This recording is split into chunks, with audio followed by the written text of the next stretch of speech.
안녕하세요. 끝까지 보면 도움이 되는 마줌마TV입니다.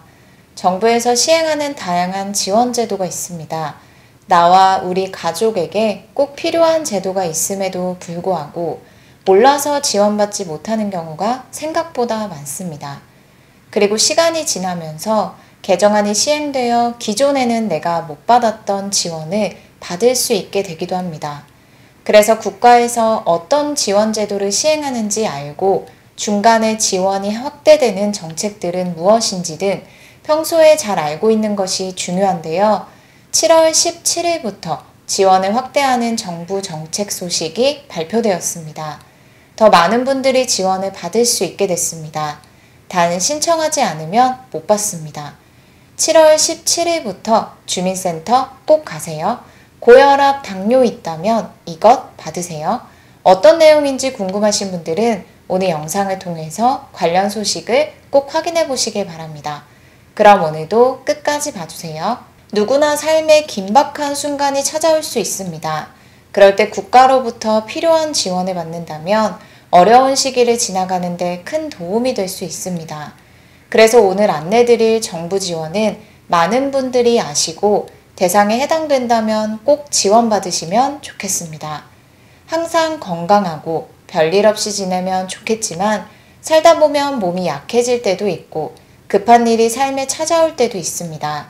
마음의 어려움도 너무 힘든 일일 수 있지만 그것 못지않게 갑작스러운 사고나 질병 등으로 인해서 몸이 약해지는 것도 누구에게나 어려운 상황이 될 수 있죠.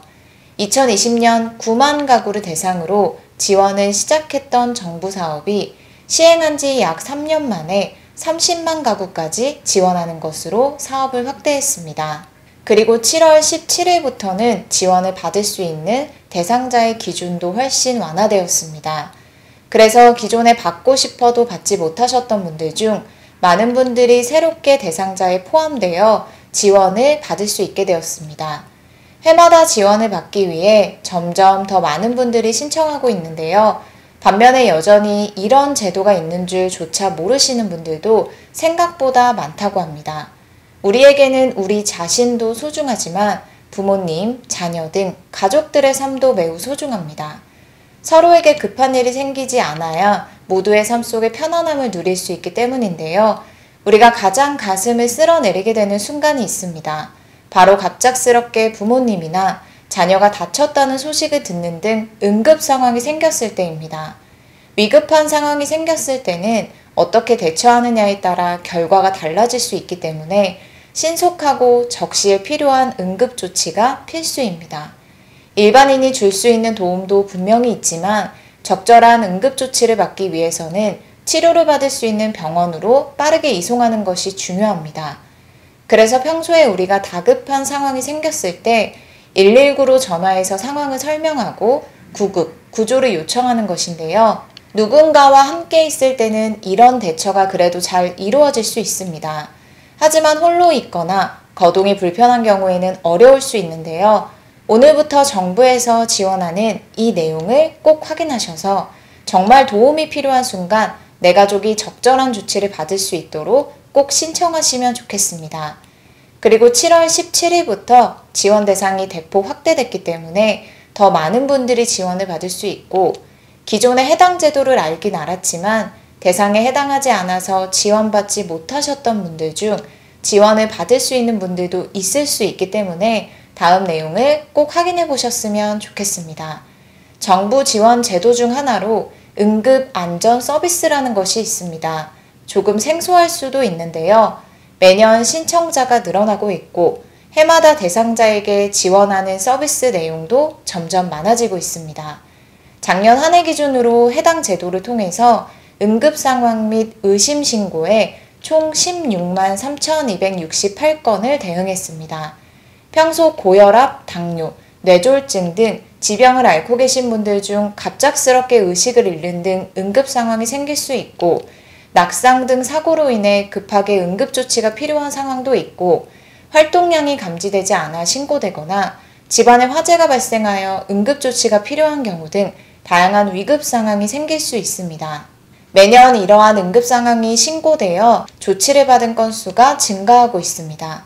미리 해당 제도를 신청해서 버튼 한 번으로 119에 신고가 접수되어 골든타임을 놓치지 않았고, 집을 비웠을 때 화재가 자동으로 감지되어 119 신고가 되어 피해를 최소화할 수 있는 등 여러 가지 사례들이 접수되고 있습니다.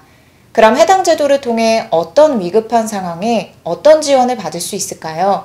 적시에 필요한 응급조치를 받게 되는 것인데요. 대상자에 해당되어 신청을 하면 응급 상황이 발생했을 때 바로 119에 신고가 될 수 있는 여러 장치가 설치됩니다. 해당 장치를 통해서 응급 상황을 119나 응급관리요원에게 자동으로 알려서 신속한 구급, 구조를 지원받을 수 있습니다. 먼저 응급 호출기가 설치되는데요. 우리가 119에 신고를 하고 싶어도 응급 상황에서는 스스로 휴대폰을 열고 번호를 눌러서 신고를 한다는 게 결코 쉬운 일이 아닙니다. 그래서 버튼 한 번만 눌러서 간편하게 119로 신고가 되는 기능이 필요할 때가 있는데요. 그 역할을 하는 장치입니다.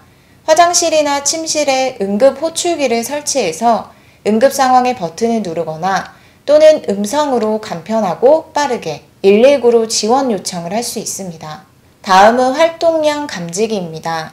평소와 다르게 움직임이 감지되지 않았을 때 응급관리요원에게 알려지는 것인데요.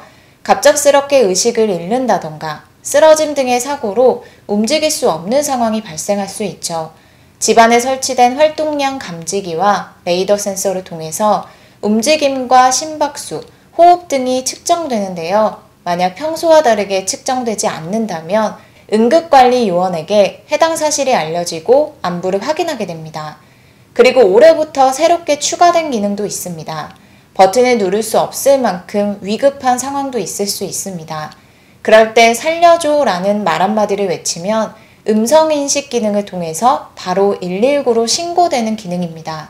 그 밖에도 게이트웨이, 화재 감지기, 출입 감지기가 설치됩니다. 게이트웨이는 태블릿 일체형인데요.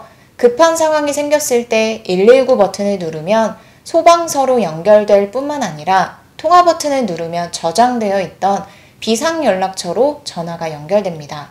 예를 들어 부모님 댁에 해당 장비가 설치되고 비상연락처로 자녀 전화번호가 저장되었다면 위급한 순간 통화 버튼만 누르면 자녀에게 전화가 연결되는 것입니다. 화재 감지기는 불이 나면 자동으로 연기를 감지해서 119로 연결되고, 출입 감지기는 문이 열리고 닫힌 것을 알려주는 장치입니다. 7월 17일부터 지원 대상이 확대되었습니다. 기존에는 실제로 혼자 살고 있고 기초연금을 수급하고 있거나 기초생활 또는 차상위 계층이신 만 65세 이상 노인분들, 또는 그렇지 않더라도 기초지자체장이 생활 여건, 건강 상태 등을 고려해서 상시 보호가 필요하다고 인정되는 분들과 장애인분들이 지원 대상에 해당되었는데요. 여기에 다음 대상이 추가됩니다. 노인 2인 가구 중 1명이 당뇨, 혈압, 뇌졸중, 치매 등을 앓고 있거나 거동이 불편한 경우나 모두 65세 이상인 경우 지원 대상에 해당됩니다. 그리고 고령의 부모를 노인인 자녀가 돌보는 2인 가구, 손자녀와 노인이 함께 사는 가구도 앞으로는 지원 대상에 포함됩니다. 부모님이 대상에 해당하신다면 혹시 모르는 상황을 대비해서 신청해서 지원받는 것도 좋을 것 같습니다. 지원을 받을 본인이 직접 신청하거나 대리인이 거주지 가까운 읍면동 행정복지센터에 방문하거나 전화로 신청하시면 됩니다. 위급한 상황이 생기지 않는 것이 가장 좋겠지만 혹시 모르는 상황을 대비해서 이런 제도가 있다는 것을 꼭 기억하시면 좋겠습니다. 오늘 영상도 끝까지 봐주셔서 정말 감사합니다. 구독과 좋아요, 알림 설정 꼭 부탁드립니다. 감사합니다.